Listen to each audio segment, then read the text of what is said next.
aquí la palabra de Dios. Hoy estamos estrenando dispositivo, cortesía de... Estamos con chicos, juguete nuevo, dice Estelita. Cortesía de Glenda, que nos manda esta tecnología espectacular, ¿no? ¿De dónde? De Estados Unidos nos manda directamente. Así que, bueno, la verdad que hice un esfuerzo grande por estar con ustedes hoy. Porque estuve toda la semana con las vías respiratorias tomadas.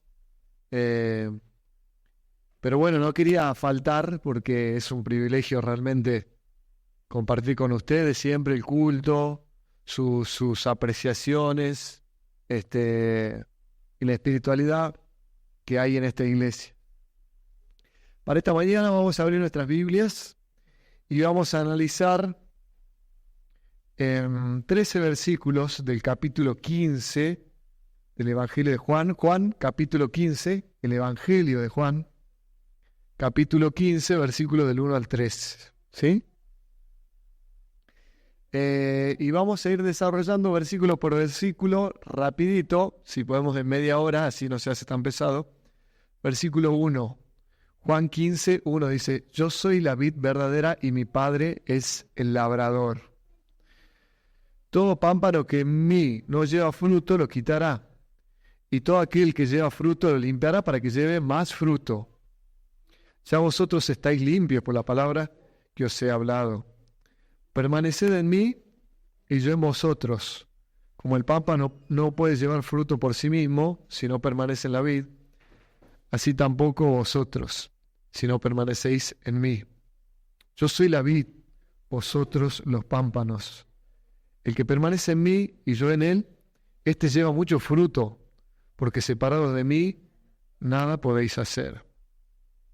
Versículo 6 dice: El que en mí no permanece, será echado fuera como pámpano, y se secará, y los recogen y los echan en el fuego y arden.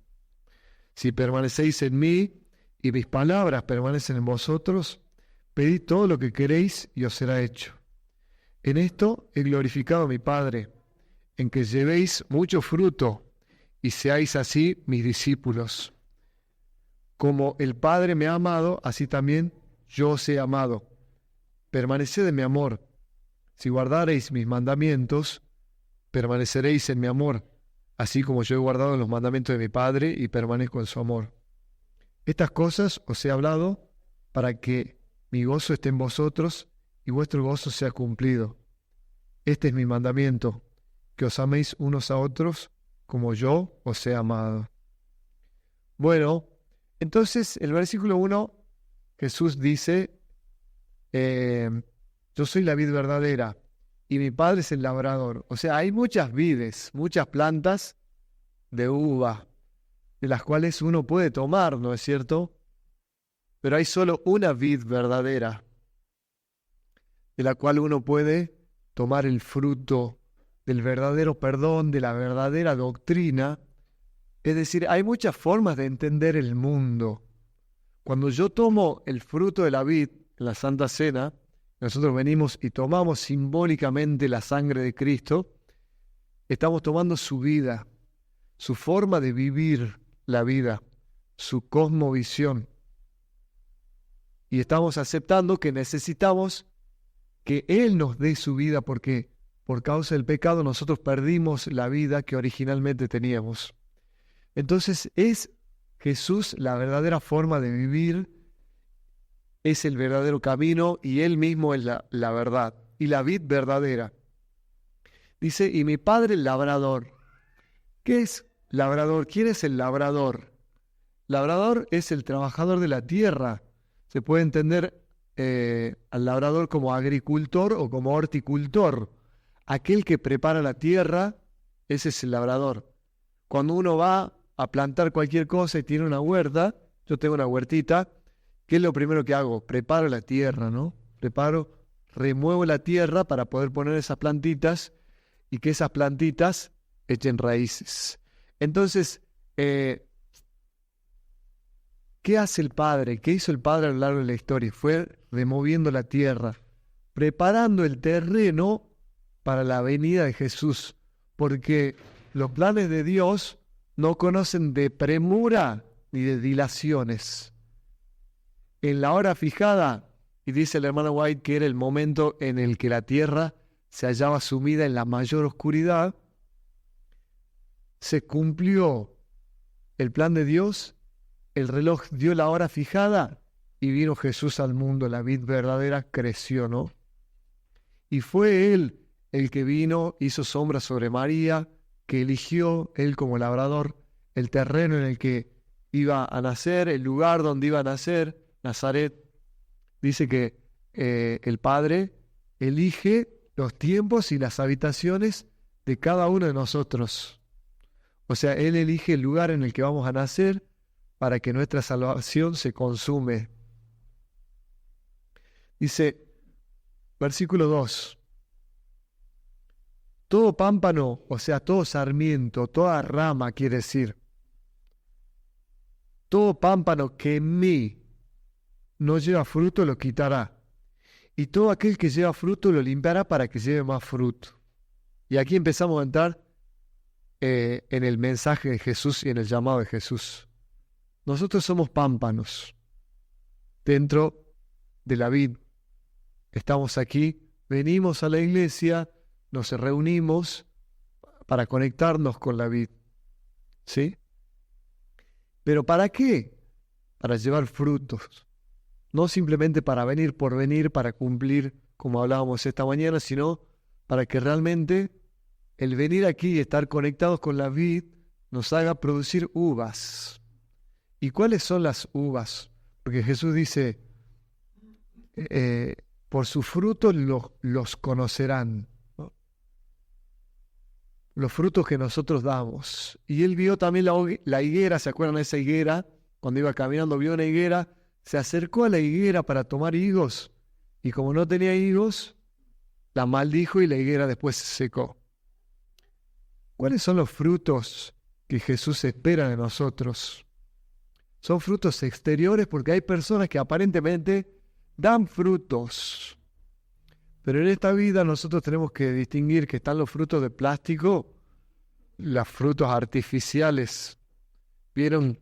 ¿Alguna vez les ha pasado de ver una frutera en una mesa y es tan perfecta la imitación de esa banana o de ese durazno? A mí me ha pasado más de una vez de ir y tomar una manzana de una frutera y sorprenderme porque era de plástico y no podía creer que era de plástico. O una banana, porque era tan real, tan perfecta la imitación, que a simple vista no se reconocía, uno tenía que ir y tomar el fruto ese. Y sucede que aquí en la iglesia hay muchas personas que dan esos frutos de plástico, falsos frutos, falsas uvas, de las puertas para afuera, ¿no? Pero ¿cuáles son los frutos verdaderos? ¿Cómo nosotros hacemos para distinguir un fruto verdadero? Dice, por sus frutos los conocerán. Y San Pablo dice, porque los frutos del Espíritu son 9, esencialmente. ¿Cuáles son esos 9 frutos del Espíritu? Son amor, gozo, paz, paciencia, benignidad, fe, mansedumbre, templanza, ¿no? Y me faltó bondad también. En definitiva, ¿cuáles son los frutos del Espíritu que Dios espera que nosotros demos? Son los frutos de la personalidad, de una personalidad amorosa, llena de amor, de una personalidad llena de amor. ¿Qué más? Hemos dicho gozo, paciencia, ¿no? Una persona paciente, porque el sabio Salomón dice que no tenemos que estar con aquellas personas que son iracundas, que inmediatamente su espíritu se manifiesta, su temperamento, ¿no? Su temperamento, y se enojan, insultan y maltratan, sino pacientes, benignas, personas empáticas, que tienen la capacidad de empatizar, de identificarse con el sufrimiento ajeno. Amor, gozo. O sea, nosotros no podemos tener una personalidad triste, amargada, ser hoscos, ser maleducados. sino vivir una vida de gozo. Esos son los frutos del Espíritu.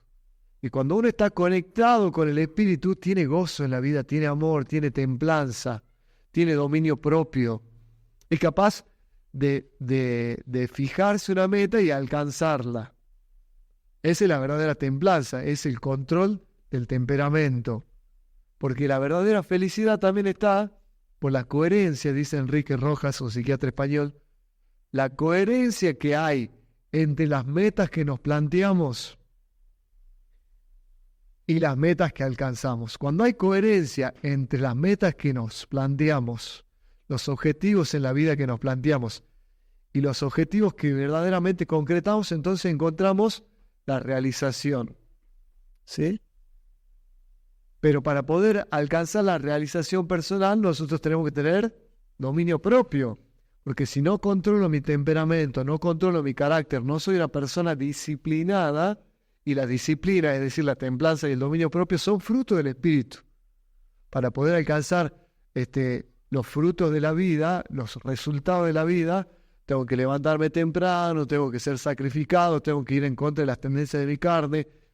A la hora de escoger lo que voy a comer, ser temperado y comer lo suficiente, no comer de más, comer sano.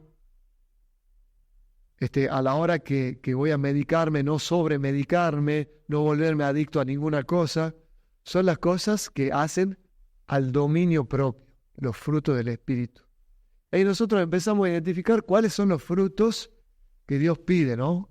Ser personas amorosas, benignas, pacientes, con fe, es decir, que no desfallecen ante las adversidades de la vida, eso es la fe. Cuando se me pone difícil, continúo la carrera cristiana. ¿Por qué? Porque vivo como viendo al invisible, tengo los frutos del Espíritu, es una persona de fe, una persona que ora, una persona que se agarra a Dios a pesar de que quizás a su entorno no le está yendo bien y que a mí mismo yo estoy siendo puesto a prueba y estoy sufriendo, pero ejerzo fe porque sé que hay alguien que custodia mi camino. Porque sé que a pesar de que estoy pasando por una enfermedad voy a poder salir. El que habita al abrigo del Altísimo morará bajo la sombra del Omnipotente. Diré yo a Jehová, esperanza mío y castillo mío, mi Dios en quien confiaré. Él te librará del lazo del cazador. ¿Por qué? Porque tengo fe de que Él me va a librar del lazo del cazador y de la peste destructora, y con sus plumas te cubrirá, y debajo de sus alas estarás seguro, dice el Salmo 91. Muy bien.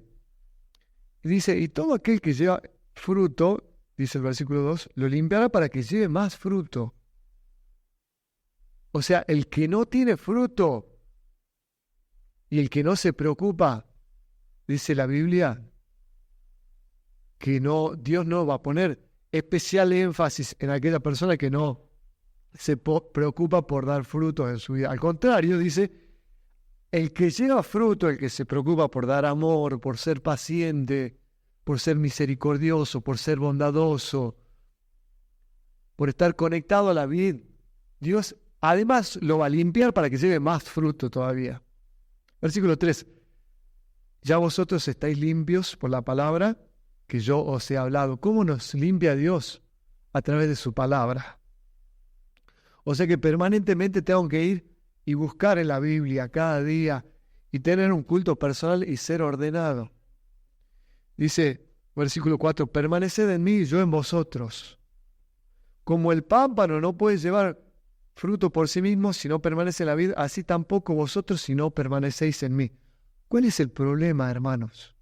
¿Por qué no damos estos frutos que estamos planteando? ¿Por qué siento que tengo que amar a mi prójimo y leo y entiendo que tengo que amar a mi prójimo, pero no puedo amarlo y me cuesta? ¿Por qué? Porque no estamos permaneciendo en la vid. Y ahora, ¿cómo permanezco? Porque para permanecer en la vid tengo que hacer el esfuerzo de venir a la iglesia, y cuando vuelvo a mi casa tengo que hacer el esfuerzo de abrir la Biblia, de estar en oración, porque si yo no estoy en oración no puedo permanecer en Jesús, si yo no paso tiempo de calidad con Dios. Y para poder pasar tiempo de calidad con Dios tengo que ser disciplinado, ordenado y separar, predisponerme para pasar tiempo con Dios 3 veces, por lo menos de intimidad con Dios al día. Y separo 1 hora o 40 minutos a la mañana, 40 minutos a la tarde y 40 minutos a la noche. Cualquier relación sana se basa en ese tiempo durante el día. Y en esos 3 momentos de culto y de intimidad con Dios, ya cada uno puede organizarlo de varias maneras. Por ejemplo, yo he estado leyendo un libro, repasando un libro muy hermoso que ya se los he comentado alguna vez, se llama Mañanas Milagrosas de Hal Elrod. Y él menciona algunas dinámicas de crecimiento personal que nos van a ayudar a nosotros cada mañana a levantarnos temprano y a prepararnos para el día. Ahora, yo tomo estas dinámicas que él dice que son 6, ¿no? 6 dinámicas para prepararse para el día. Entonces, esa primera hora de la mañana en la que ustedes van a buscar a Dios, ¿qué es lo que van a hacer? ¿Qué es lo que van a hacer? Van a separar la primera hora, en 6 lapsos de 10 minutos. Entonces, si vos me decís, yo a veces me arrodillo y en 5 minutos ya le dije todo lo que le tenía que decir a Dios. Y me sobran 5 minutos o 10 minutos para hablar con Dios y orar. Bueno, muy bien. Entonces ahora en tu culto personal vas a ir a tu pieza, vas a cerrar tu pieza, porque dice Jesús que cerrada tu habitación buscarás a tu Padre que está en lo secreto. Y el que te escuche en lo secreto te recompensará en lo público. Entonces vas a entrar a tu habitación o a cualquier lugar que tengas apartado para orar y vas a poner tu temporizador, ¿sí? Tu cuenta regresiva del celular o con el reloj o como puedas controlar el tiempo y vas a designar 10 minutos solamente para agradecerle a Dios. ¿Sí? Ahí se te fueron los primeros 10 minutos. De agradecerle por todas las cosas que se te vienen a la cabeza, por el sol, por el día, por la iglesia, por tus hijos, por tu esposo, por tu techo, porque hoy pudiste comer. 10 minutos de agradecimiento. Bueno, una vez que agradeciste, vas a designar 10 minutos para leer la Biblia, un versículo. Un versículo solamente, ¿eh? Un versículo y lo vas a repetir hasta que se te memorice. Si querés como logro, repetilo a ese versículo, 10 minutos. Una vez que lo memorizaste, otros 10 minutos, vas a reflexionar sobre ese versículo. A ver, ¿cómo aplico este versículo a mi vida? ¿Sí? Ahí se te fue la primera media hora de intimidad y de relación personal con Dios. Los próximos 10 minutos, ¿qué vas a hacer? Vas a confesar y vas a pedir perdón por tus pecados. Vas a hacer un análisis de introspección, ¿sí? Y vas a pedir perdón por tus pecados, por las cosas que ofendiste a Dios y que ofendiste a tu prójimo. 10 minutos. Los próximos 10 minutos, ¿nos quedan cuánto? 20 minutos. Los próximos 20 minutos vas a interceder por tu prójimo, ¿sí? Entonces vas a pedir por tu esposa, por tu esposo, por tu vecino, por el hermano de iglesia, todas las personas esas que se te vienen a la mente. Pero ahora, ¿cómo vas a pedir y cómo es una buena oración intercesora? No vas a pedir que Dios lo obre únicamente, sino que Dios obre a través tuyo. ¿Sí? Entonces, cuando vos intercedes por una persona, vas a pedir que el diablo no obre a través tuyo para perjudicar a esa persona.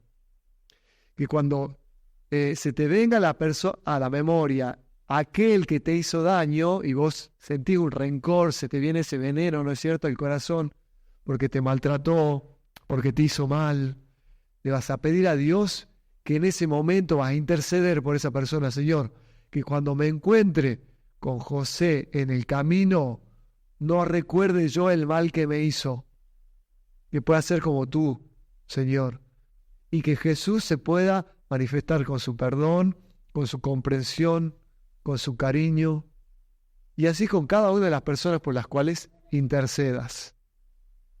Entonces va a ser una verdadera, como yo le llamo, oración, porque es una oración que te lleva a la acción, ¿sí? Entonces, ¿cuánto nos quedan de ahí? 10 minutos. Y los últimos 10 minutos le vas a pedir a Dios. ¿Pero qué le vas a pedir a Dios? No le vas a pedir cosas materiales, sino que le vas a pedir cosas espirituales. Los frutos del Espíritu. Señor, quiero ser más disciplinado para poder ganar más plata. Ahí sí. Quiero ser más benigno. Quiero tener más fe, Señor, para poder orar y creer en tu palabra. ¿Y cómo se tiene más fe?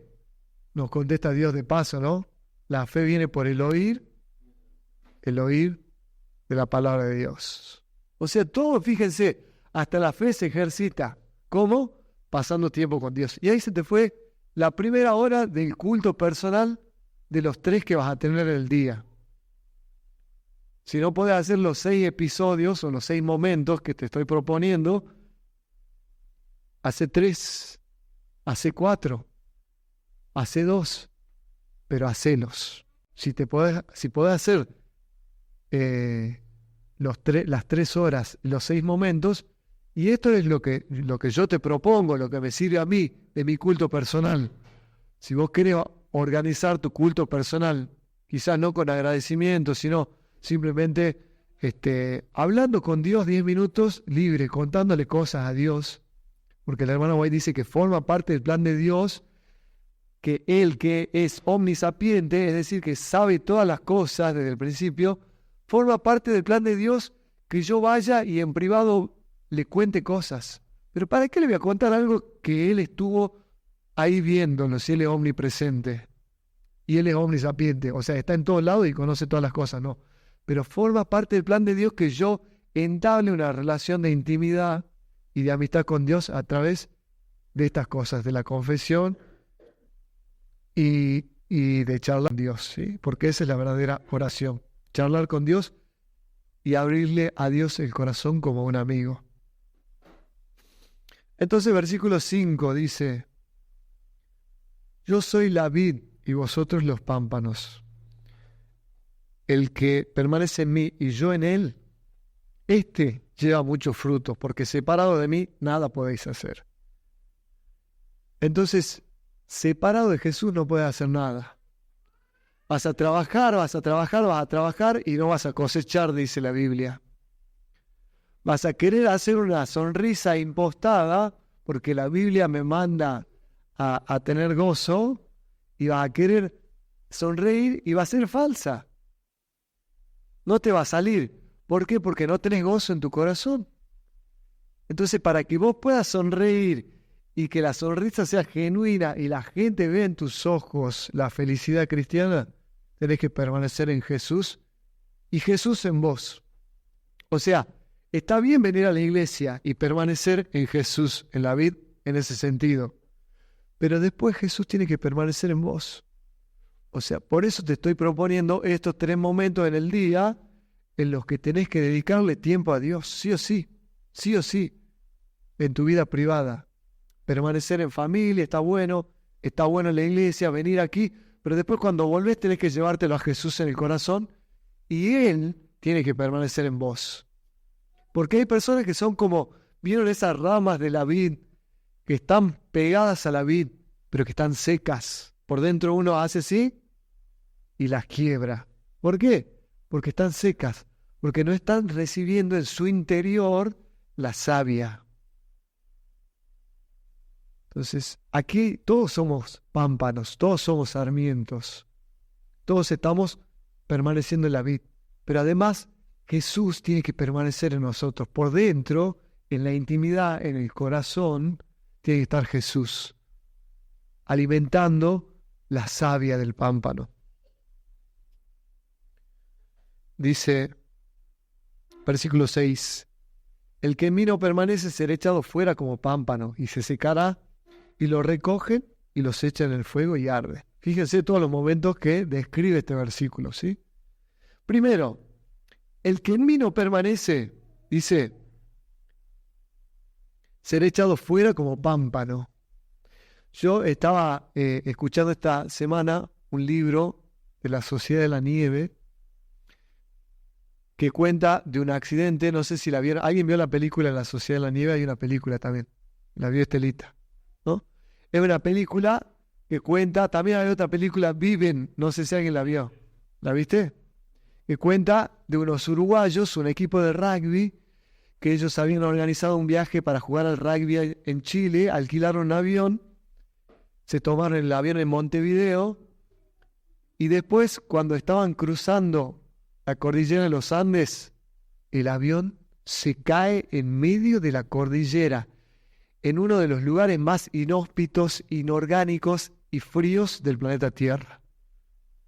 Y habían sobrevivido 25 personas, ¿sí? Entonces, sobrevivieron en la mitad de un fuselaje, estuvieron en ese lugar 72 días, sin abrigo, sin ropa de montaña, con temperaturas de 40 grados bajo cero y sin comida.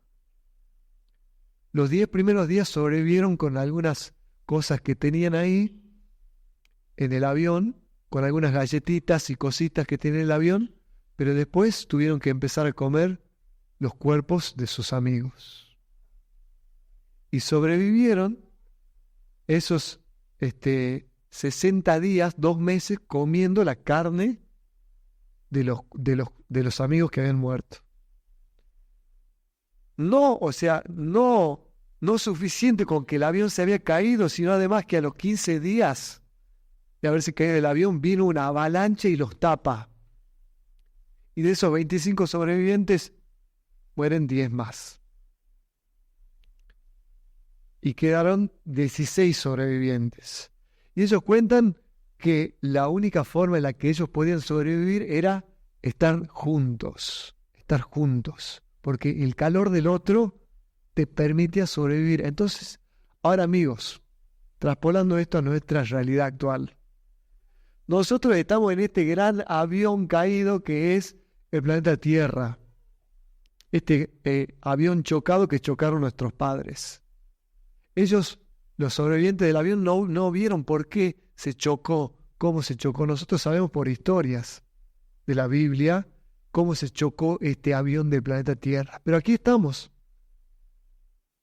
Y la única manera que nosotros podamos sobrevivir a este accidente, a este frío del pecado, es manteniéndonos juntos los unos con los otros, recibiendo el calor de la iglesia.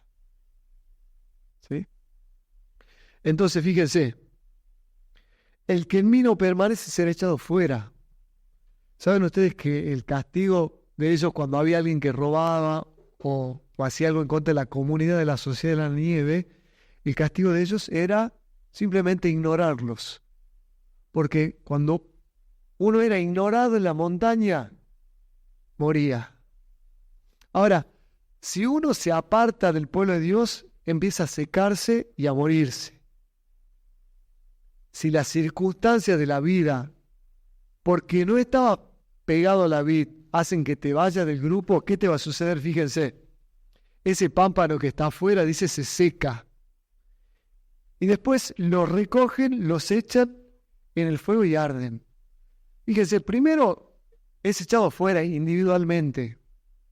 Se seca individualmente, pero ahora hablen plural. Los recogen ¿a qué?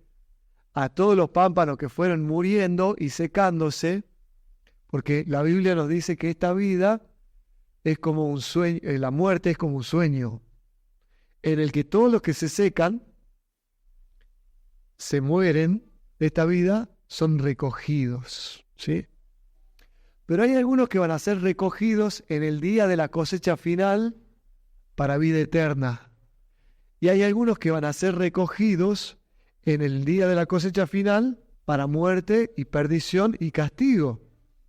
O sea, que no es que la cosecha se va dando individualmente y van siendo arrojados al infierno los pámpanos secos, las personas perdidas, sino que esa gran cosecha será en el día de la segunda venida de Jesús, ¿sí? Porque la cosecha, fíjense cómo es, plural, los recogen a todos juntos y los echan a todos juntos en el fuego, y no solamente los echan en el fuego, como dice en el libro de Apocalipsis que el dragón la bestia y el falso profeta serán echados, dice, en el lago que arde con fuego y azufre, sino que además, dice, son atormentados con fuego y azufre, arden. ¿Y cómo arden esas personas? Arderán de acuerdo a la cantidad y magnitud de sus pecados. Y dice el hermano White que el último en arder, que va a estar ardiendo, es decir, siendo atormentado por varios días, es el diablo. ¿Y por qué tenemos que recordar esto, hermanos? Porque es muy importante. Lo que estamos estudiando aquí, lo que estamos haciendo aquí, es una cuestión de vida y muerte. No es que es una cuestión teórica, que yo vengo a la Biblia para sentirme mejor, para encontrar un grupito de amigos, para salir los sábados a la noche, para no sentirme tan solo, para encontrarme con gente simpática. Sí, eso es. Pero aquí estamos por una cuestión de vida o muerte. Venir aquí es para encontrar la vida. Que después vos tengas tu culto personal y estos 3 momentos que yo te estoy llamando a tener, es para que vivas y para que sobrevivas a este accidente. Que no es culpa de Dios, es culpa de nosotros, que vinimos a caer a esta montaña por nuestras propias acciones, impericias y pecados. Y aquí estamos. ¿Sí? Muy bien, entonces dice, versículo 7. Si permanecéis en mí y mis palabras permanecen en vosotros, pedid todo lo que queréis y os será hecho. Muy bien, entonces, si permanecéis en mí y después mis palabras permanecen en vosotros, ¿qué significa esto? No es solamente un conocimiento teórico, sino un conocimiento práctico. Cuando yo me siento tentado y dice, no robarás, la palabra de Jesús es no robarás, que la palabra permanezca en mí, quiere decir que cuando yo voy a tomar esto y recuerdo no robarás, no lo hago. Ahí la palabra está permaneciendo en mí. Porque si yo recuerdo el mandamiento de Dios y no obstante escuchar ese mandamiento en mi conciencia, robo igualmente, o adultero, o digo una mala palabra, o miento, o soy egoísta, la palabra de Dios no está permaneciendo en mí. Pero si la palabra de Dios permanece en mí, dice, pedid todo lo que queréis y os será hecho. ¿Por qué? Porque yo estoy en armonía, en sintonía con Dios en el cielo. Y me vuelvo un canal de Jesús en la tierra. Entonces era tal la comunión que Jesús tenía con el Padre, que Él hablaba y era hecho. Él le dijo a Lázaro, estando fuera, después de 3 días y estando podrido, Lázaro, ven fuera. Y Lázaro, ¿qué hizo? Obedeció y salió. Porque esa era la comunión de Jesús con el Padre. Ahora, si nosotros tenemos esa misma comunión que Jesús tenía con el Padre, la tenemos nosotros somos capaces de crear una realidad con nuestras declaraciones.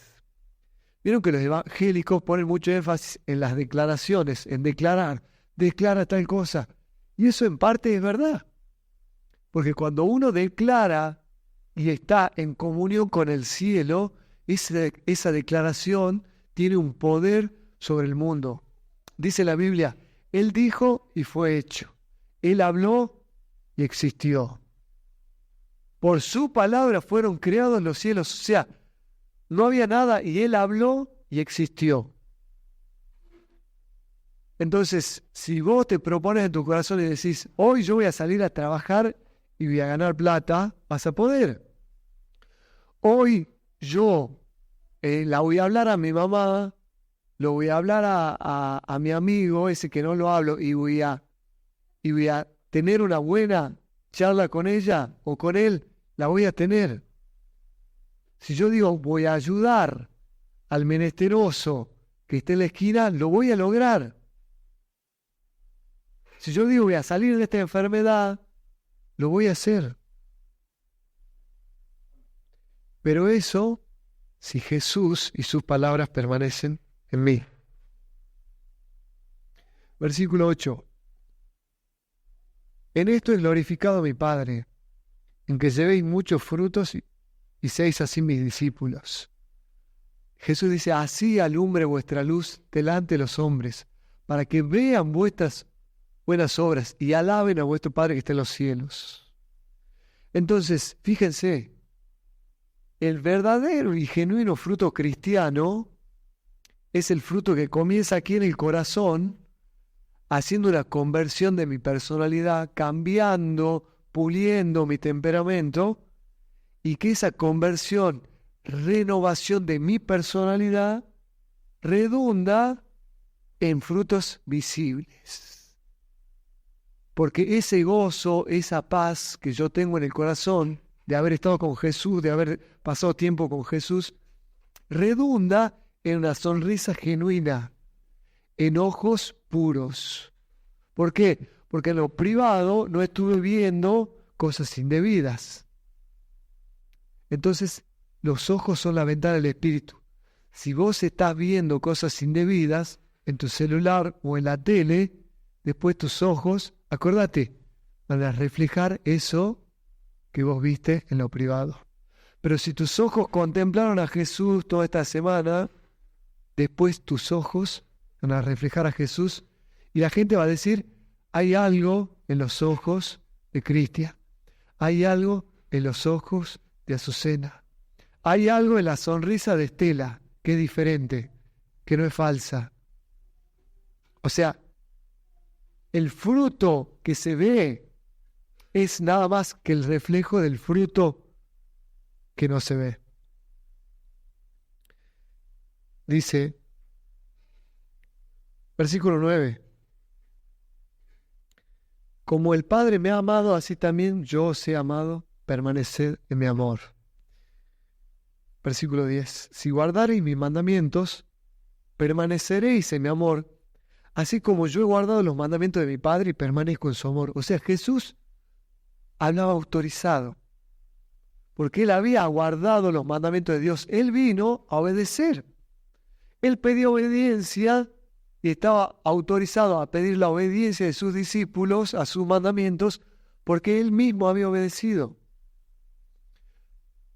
Por lo tanto, para vos tener una vida coherente y de efectos en tu entorno, tenés que ser obediente, porque si vos no sos obediente, no podés pedir autorizadamente obediencia a los demás. Y ese era el problema de los fariseos, que ellos pedían obediencia al pueblo, pero ellos en su corazón no eran obedientes, porque ellos en su corazón lo que buscaban era sacar provecho de la gente. Dice que ellos iban y comían en las casas de la viuda y hacían largas oraciones para ser vistos de los hombres, pero no había verdadera conversión en su corazón. Entonces, hermanos, estas cosas os he hablado, versículo 11, para que mi gozo esté en vosotros y vuestro gozo sea cumplido. Versículo 12, este es mi mandamiento. Fíjense, que os améis unos a otros como yo os he amado. Había un estudiante de abogacía que había subido a la montaña y que estaba en la montaña con los accidentados, Numa Turcati. Numa Turcati fue uno de los que se sacrificó por el grupo, ¿no? Y ellos pudieron sobrevivir gracias a que casualmente comieron la carne de sus amigos. Era la única forma. ¿Saben ustedes que ellos hicieron un pacto en la montaña, un pacto de honor? Y ellos dijeron, empezaron a decir, si yo me muero, quiero que me coman a mí, para que ustedes puedan sobrevivir. Ese fue el pacto que hicieron los que estaban en la montaña. ¿Saben que Numa Turcati fue uno de los que fue a las primeras expediciones y todos sus amigos dijeron que él estaba muy entregado por el grupo, muy entregado. Jesús dijo a sus amigos, el que no come de mi carne y no bebe de mi sangre, no puede tener vida permaneciente en sí mismo. ¿Saben ustedes que ellos estaban ahí en la montaña y no sabían para qué lado ir, si para el este o para el oeste? ¿Para qué lado estaba la vida? Porque estaban todos rodeados de montañas gigantes. y no se animaban. Habían dos, Nando Parrado y Roberto Canessa, que estaban a punto de salir, pero no se animaban. Habían pasado 60 días de que estaban atrapados ahí, temperatura bajo cero, todos esqueléticos, y no se animaban. Y Numa Turcati, que ya estaba convaleciente por una infección, saben ustedes que muere, y él escribe una notita para sus amigos,